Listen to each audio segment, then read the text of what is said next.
Crazy Rocket, now available on PMBet. Namba 4 kwa ubora Afrika na timu ya championship ya Tanzania.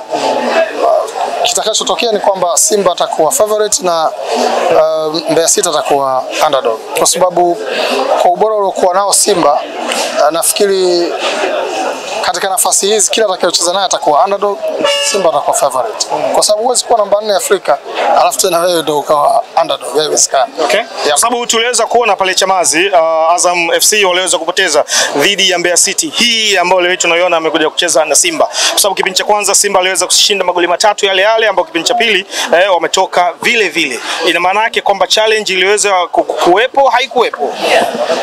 Issue ya kuwa underdog haitoi matokeo. Underdog inatokana tu na viwango vya timu vilivyo, lakini kwenye mechi matokeo yanabaki ni kitu tofauti. Matokeo yatatokana na namna timu zitakavyocheza kiwanjani, mpango kazi wa mechi husika ndio yatatoa matokeo.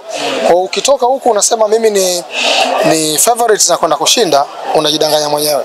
Kwa sababu unapaswa kuja kiwanjani, ufanye mipango yako vizuri, uonyeshe kama wewe kweli ni favorite kwenye hiyo mechi ndio ushinde. Hata kwenye mechi hii sio kwamba hao waliwafunga Azam tu. Hata kwenye mechi hii wao ndio utangulia kufunga. Waliwastua Simba wakaamini kwamba kumbe tunacheza mechi na timu ambayo na yenyewe ni timu kubwa. Kwa sababu wako na nafasi ya pili kwa championship. Labda watu wafuatilie. Tofauti ni ndogo kati ya wao na Mtibwa wanaoongoza na watu waliokuwa chini yao stendi. Ligi ya daraja la kwanza ina ushindani mkubwa mno. Na sasa hivi timu ambazo zinacheza ziko kwenye nafasi ya kucheza playoff au kupanda ni zile ambazo zimetokana na ligi kuu. Kwa hiyo ushindani kule ni mkubwa. Unaweza ukaona timu ambayo imekuwa ikicheza hapa imezidiwa tu mbinu na maarifa na uwezo wa mchezaji mmoja mmoja na Simba, lakini sio timu ndogo, sio timu ya kuibeza. Pia wana material ya ligi kuu pia. Mudathir Hamisi alifunga bao, aliwahi kucheza cross na amewahi kusumbua sana kwenye ligi kuu. Kwa hiyo ni aina ya wachezaji ambao sio wabaya, na I think ukiacha Mtibwa, hii ndio timu ambayo inaweza ikapanda moja kwa moja.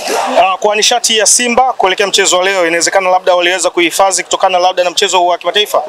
Unapotoka kucheza game ngumu kama ya robo finali ya Confederation, umeingia kwenye nusu finali, automatically mechi itakayofuata itakuwa na rotation. Ndio maana leo umeona rotation kubwa, na kwa sababu wachezaji walikuwa wanataka kucheza game, usiwaache hivi hivi, wape nafasi na wenyewe wamecheza. Akina Abdulrazak wameanza wakaondoka, akina Karabu na baadaye wameingia kina Mkwala, na lakini wale ambao hawakucheza mechi ile wanapata nafasi kubwa. Ndio maana umemwona Ateba amecheza kwa muda mrefu. Kwa rotation ni lazima kwenye mchezo kama huu. Pengine fighting spirit ya mchezo wa kombe la shirikisho uliopita Simba dhidi ya Almasi, pengine ukawa umechezwa zaidi na ile tunavuka wataka hatua ya finali. Wameshaamua Simba kufuatana na Stellenbosch. Pengine kuna kitu kikapungua. Wewe kama mwandamizi kwenye soka hili, unawaambia nini Simba wafanye ili mradi tuone kile ambacho alikifanya Benjamin Mkapa dhidi ya Almasi licha ya udogo alionao Stellenbosch? Kwanza siamini kwamba Simba wanaweza wakapunguza kitu chochote kuelekea kwenye mechi hiyo. Naamini kwamba watazidisha, kwa sababu nimefuatilia mara kadhaa. Nimemsikia Ahmed siku moja akizitaja errors ambazo Simba imepitia. Kuna era ya mwaka 1974 ambapo Simba walicheza nusu finali na wakaondoshwa na Ghazil El Mahara kwa mikwaju ya penalty, lakini wakaja kuzungumza era ya 1993. Wengi wenu hapa hawakuwepo pia wakati Simba wanacheza nusu finali na timu kutoka Angola. Sawa. Na this time kuna era hii ya ambao Simba inacheza nusu finali na Stellenbosch. Kwa hizo ni era tatu tofauti. Wale wa miaka ya zamani wanataka kujivunia kwa mwaka 1974 tulifika nusu finali kwenye tunaita klabu bingwa Afrika wakati huo. Lakini 1993 walifika finali, sio nusu finali. Walifika finali wakacheza na Stella Abidjan. Na this time wamefika nusu finali. Kwa hiyo hao wa kizazi hiki ndio kitu ambacho wanaweza kuwaambia watu kwamba tulikuwepo kama viongozi, tulikuwepo kama mashabiki wakati timu inafikia hatua hii.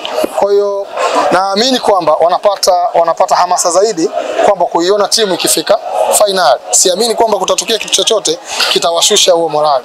Kwa nini walikuwa wanasema tunavuka this time? Kwa sababu wamekuwa hapo kwenye robo finali zaidi ya 6 Kwa hiyo na wenyewe wako wanaona, kwa hiyo sisi level yetu ni robo finali tu. Sisi tutawaambia watu kwamba kwenye era yetu tulikuwa tunafika robo finali peke yake.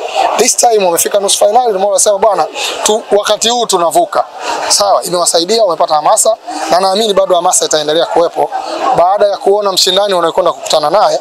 Sio kwamba ni mshindani mbovu, lakini kwenye uzoefu, kwenye hali nyingi, hata ubora wa msimu huu husika kwenye mashindano haya Simba amefanya vizuri zaidi ya Stellenbosch. Mtoa bingwa mtetezi ni kigezo tosha kwamba Stellenbosch sio underdog kwa Simba.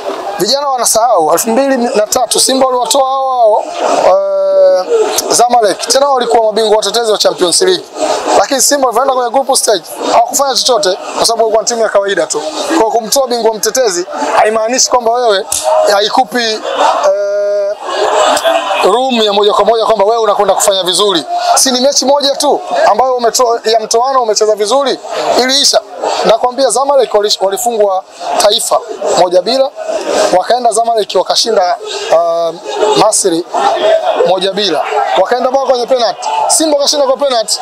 Lakini walipoenda kwenye group stage, Simba walikuwa timu ya kawaida tu, ilikuwa inafungwa ikapoteza. Sawa sawa na ile timu ya Galaxy, sili watoa Simba. Lakini kwenye group stage Galaxy walikuwa mchekea tu. Kila mtu anamfunga. Maana yake alimtoa Simba timu bora, lakini ilikuwa kwenye mechi hiyo moja, kwenye mechi nyingi ikawa kitu cha tofauti. Kwa hiyo I believe sio kwamba ukimtoa bingwa mtetezi inakugarantii kwamba eti utakayekutana naye utakwenda kufunga. Utarudi kwenye hali yako na watu watakuadhibu tu. Bibi Nkazumari, unaionaje Simba kuelekea finali? Inafika? Mshindani aliyeko mbele yake nitakuwa wa mwisho kuamini kwamba Simba anaweza kutolewa na Stellenbosch. Sio kwa sababu sio timu nzuri.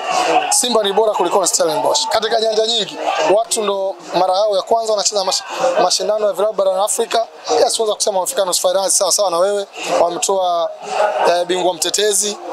Lakini hiyo guarantee ubora uliokuwa nao Simba. Timu namba 4 kwa ubora, Stellenbosch iko karibia ukicheck ile chat iko chini huko. Haiko hata 15 bora. Kwa nini wewe umekuwa namba 4 kwa ubora? Kwa sababu umewekeza kwenye ubora kwa muda mrefu. So Simba ni timu bora kuliko Stellenbosch. Kwangu mimi ukitolewa na timu ambao unaizidi karibia kila kitu, mimi nakuaga wa mwisho kuamini kitu hicho kinaweza kikatokea.